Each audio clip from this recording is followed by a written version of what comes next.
Of all the budget boards I've tried, this one has proven itself to be quite unique.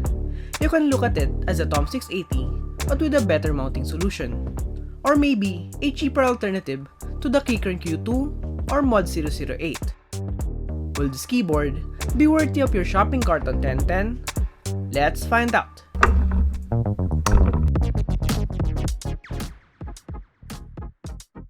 This is the fancy tech, FinalKey Origin65A.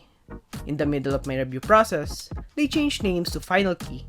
But anyways, the Origin65A is a gasket-mounted CNC acrylic board that comes in at 4,500 pesos or over $90 for the full kit. Keep in mind that you'll need your own set of stabilizers, switches, and keycaps for the build. You also have your choice of a semi-translucent case or a white one as what I have here, sent over by FinalKey for an honest review. Opening the box, you are greeted with the anti-static bag containing the foreign gaskets, the knobs, a screwdriver, the accent badge, and a bunch of screws for the case. Next to that is a PCB housed inside the top case of the keyboard.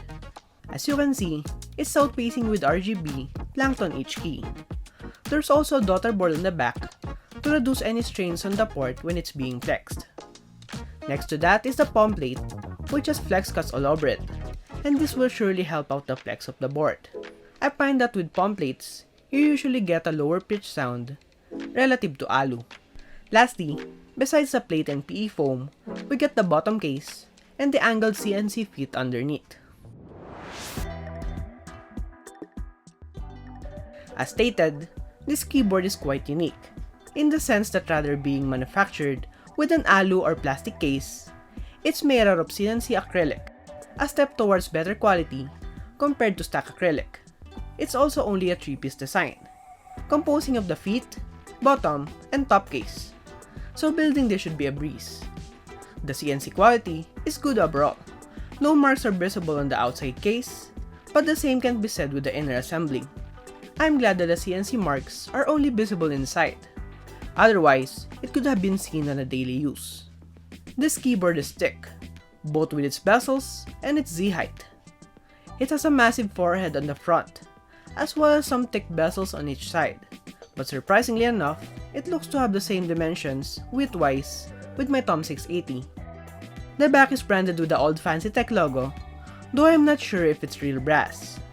I've used double-sided tape to stick the insert on the middle, and while it looks so premium, it's not fingerprint friendly at all.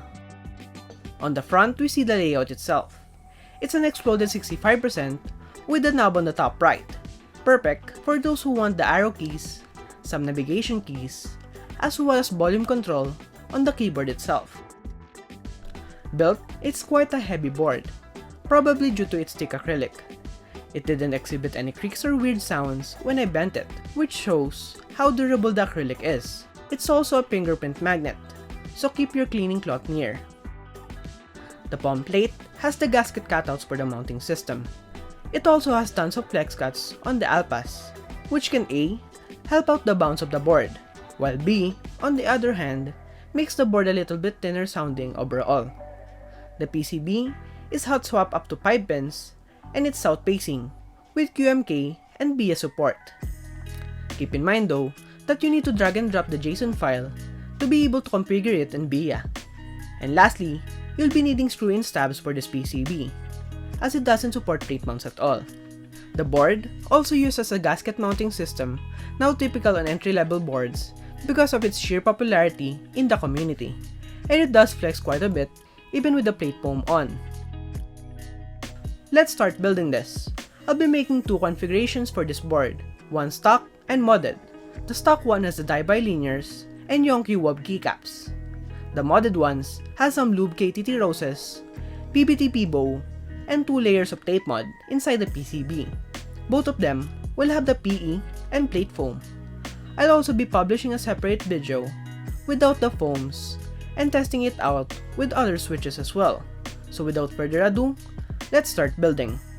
Admittedly, on the first try, I was quite hesitant with the build, as FinalKey didn't give out any build guides for this keyboard, but after looking at the components and laying them out in my head, the build got easier. I first mounted the stabs to the PCB while incorporating the PE foam, plate foam, and palm plate.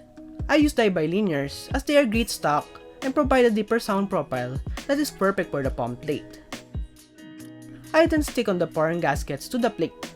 Take note that there are no extras, so be mindful on the gaskets. I then screwed in the feet inside with 4 long screws. Finally, it's time to mount the daughter board, PCB, and top case.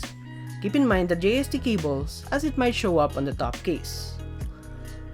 I also tape up the accent outside with some double-sided tape, so it will not fall.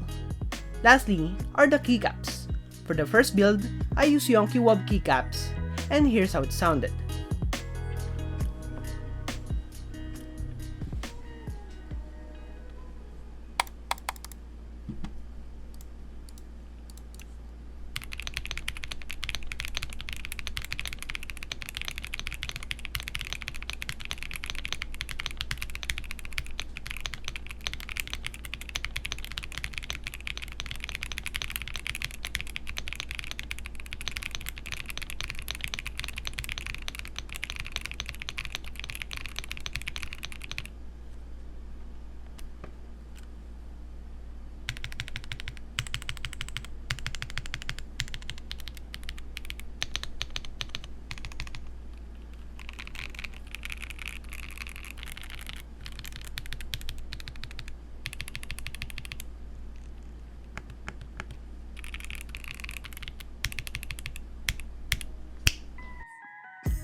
For the second build, I tape modded the back of the PCB and changed the switches to Lube KTT roses, courtesy of Kurt Bro Switches. I'll be reviewing this soon, but if you're from the Philippines and want these switches and more, please do visit them on the Shopee store and use my coupon code CTECH for 5% off your Switch purchase. Anyways, here's how it sounded.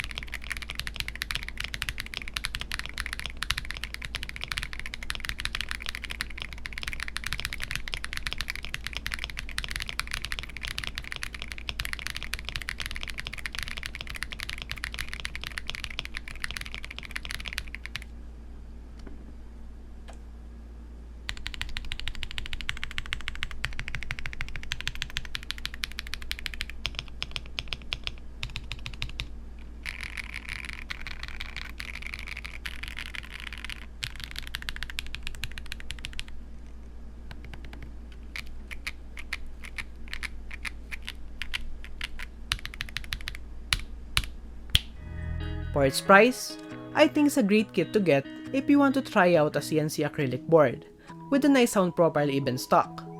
Keep in mind that brands like Lychee has their G66 for cheaper, that offers tri-mode but lacks a great gasket mount experience and BIA compatibility, while stepping up can get you an aluminum keyboard like the Q1 or Mod 007S B2. We also haven't talked about the Keychron B2. It's cheaper and has almost the same specs, excluding the gasket mount design and the acrylic case. Ultimately, it's up to you to decide whether this keyboard is for you or not, but in my opinion, this deserves a spot in the ever-crowded world of budget mechanical keyboards out in the market. With more competition in this segment, the better it is for us consumers, as keyboard companies in this price range are competing for your wallet. What are your thoughts on the keyboard? Would you rather get this or another board in this price range? Let me know down below. Once again, I'm John J. Bangaba, and I'll see you in the next video.